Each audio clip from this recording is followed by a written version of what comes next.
It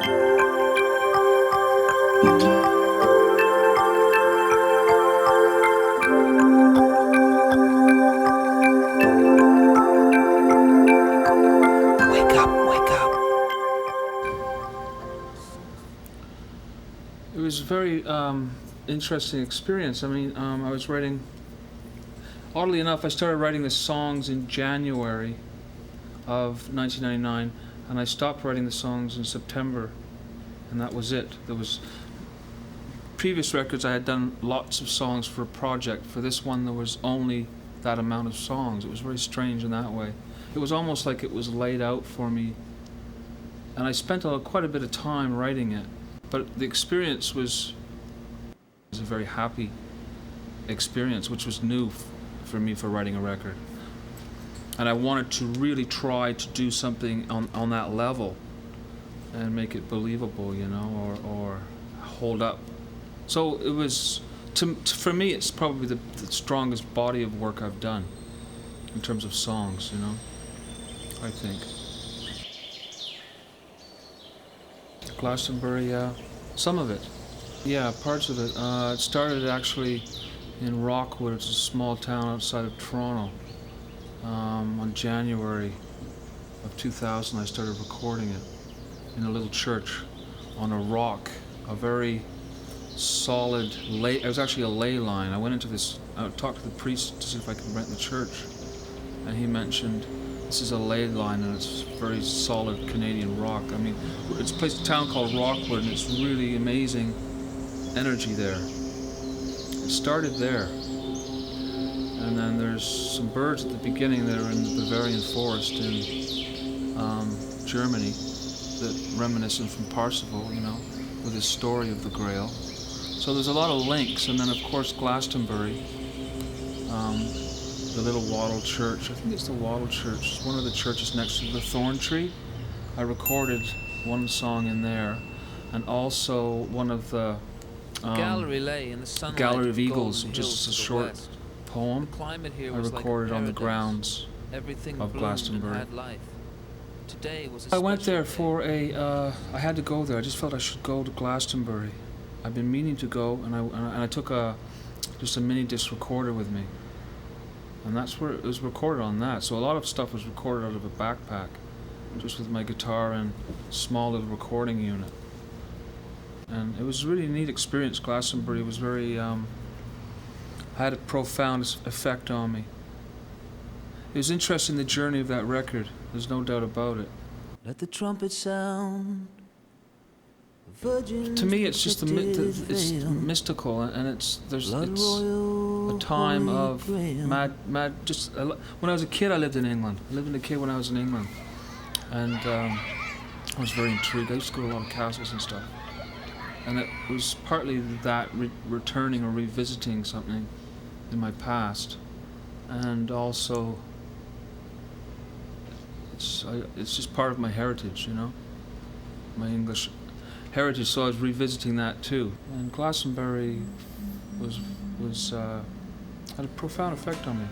So I was just turning 40 too, you know. So it was a special, magical time. But I also got to the point where it mattered what I put out there too. It wasn't, what kind of energy. There's an evolution for me too.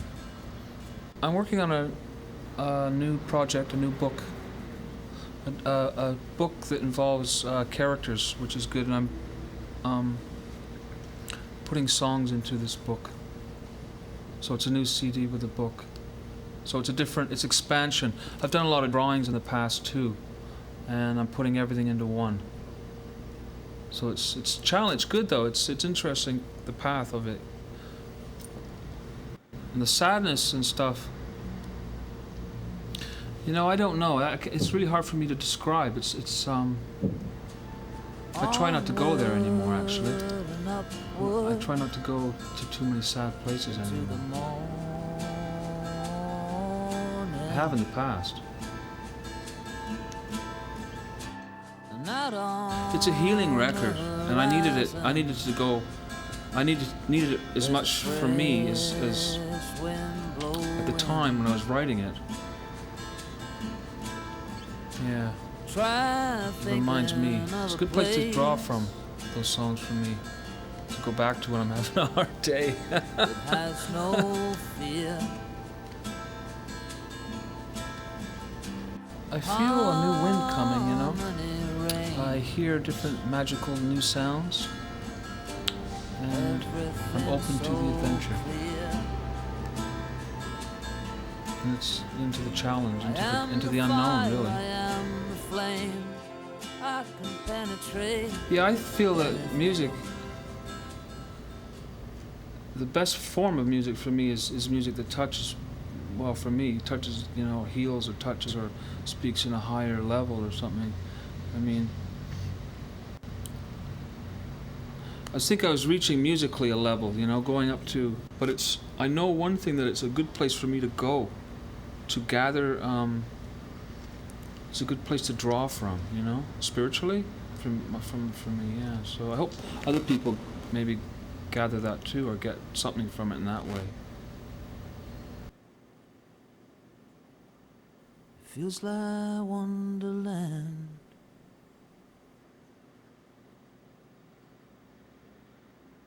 Well, I've always done a lot of traveling, ever since I was a kid, and traveling has always been really good for inspiration.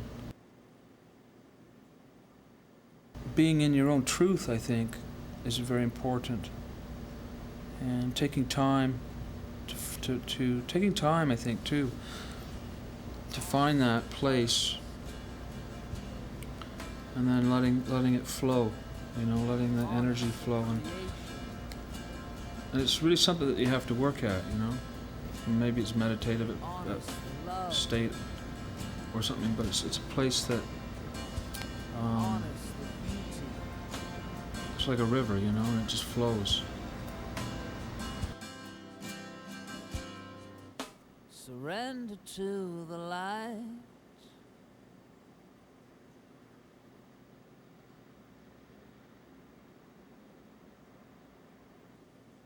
No, it's kind of a funny title. I did a record called Raggle Taggle in 1996.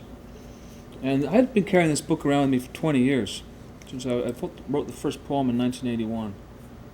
And during 7 recordings, I had written a lot of, you know, sort of poems and things and short stories and things. And I thought, well, it's driving me nuts. I got to get this thing together. And so I finally got it sort of put in a book form and stuff, and here's the candy. I don't know. I just like the title, you know.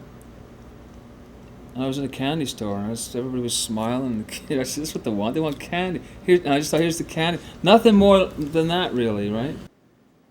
And this is called The Prince. He has returned in dreams and visions. His face is noble and beautiful, swift. I saw him walking on the street. He has come to tell of a new era. He is not alone. Look, listen. They have come, for they have come at last. It's being in the moment, present in the moment. But it's what it says, I think, that matters. And I was trying to get to the source of things. What is it that I'm doing here? You know, what is it I'm trying to say? What is going on here? You know, it's a good question. You know,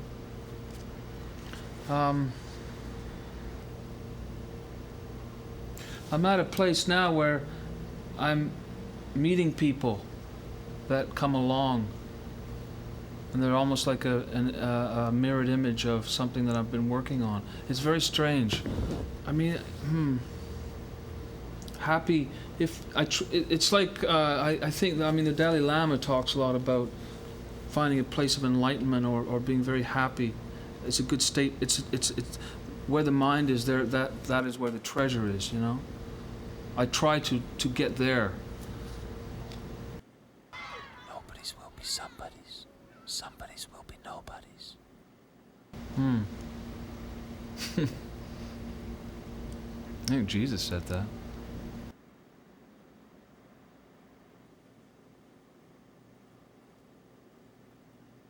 I think we're living in very dark times right now. For today's age, I believe. I think I was thinking, well, if I can offer even a glimmer of light in this day and age, I think that's, to me, I've done something for, I needed to do it, Be Here Now says that too. It's like, consider things that are, consider a world of healing, I mean, that's what really it is. It's a healing record, and I think it's very, for today's day and age, it's pertinent, It really holds up for today, I think.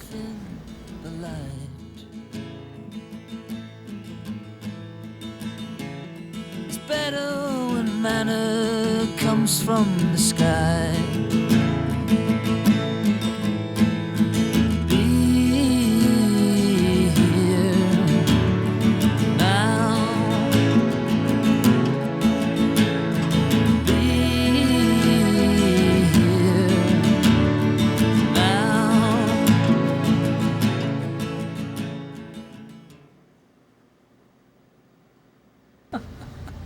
Alright, I hear you.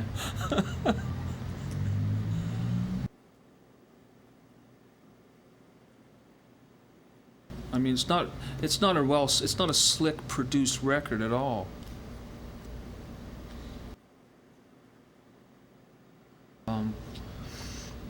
The source of things, rather than producer, rather than big budget, rather than, the illusion of what a record's supposed to be or something. Right. I was trying to get to the source of the songs,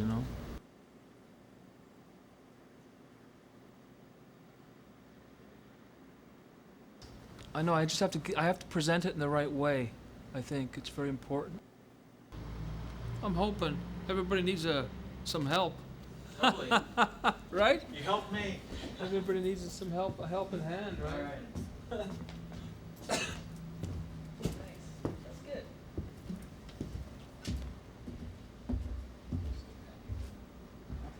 It's good. Do you have, I don't know if that was any good. It was really Did you good. have stuff that was Yeah, totally. to use? Yeah, I think so. Yeah. I'm gonna stop the camera, Bruce, Okay. behind the scenes. Behind the scenes. Amen.